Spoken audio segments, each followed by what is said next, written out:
საგაუშვიდობის მოგესალმებით. დღეს დავბრუნდი ყაზახეთიდან, სადაც ვიმყოფებოდი ექსპო 2017 წლის გახსნაზე.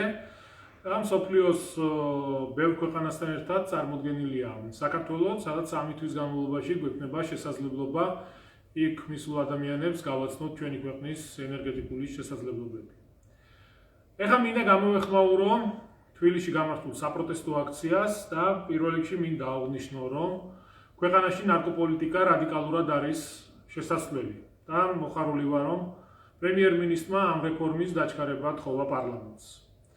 რაც შეეხება თვითონ კონკრეტულ მომხდარ ფაქტს, თითოეული ჩვენგანისთვის მიუღებელია, არ აქვს მნიშვნელობა ეს იქნება მთავრობის წევრი თუ ნებისმიერი მოქალაქე, როცა ძალოვანი სტრუქტურის თანამშრომლის მხრიდან თუნდაც ეჭვის დონეზე უშვებთ ნარკოტიკის ჩადების შესაძლებლობას. ეს ყველაფერი წარსულში უნდა დარჩეს და დარწმუნებული ვარ, რომ წარსულში დარჩება, როცა მოხდება ნარკოპოლიტიკის ლიბერალიზაცია და პოლიციის რეფორმის ბოლომდე მიყვანა, რომელიც დაწყებულია.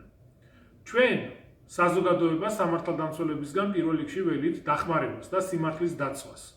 ჩვენ ვენდობით მათ, ამიტომ არც ერთი კონკრეტული შემთხვევა არ რჩება ჩვენი ხელისუფლების, უწყების ხელმძღვანელობის ყურადღების მიღმა.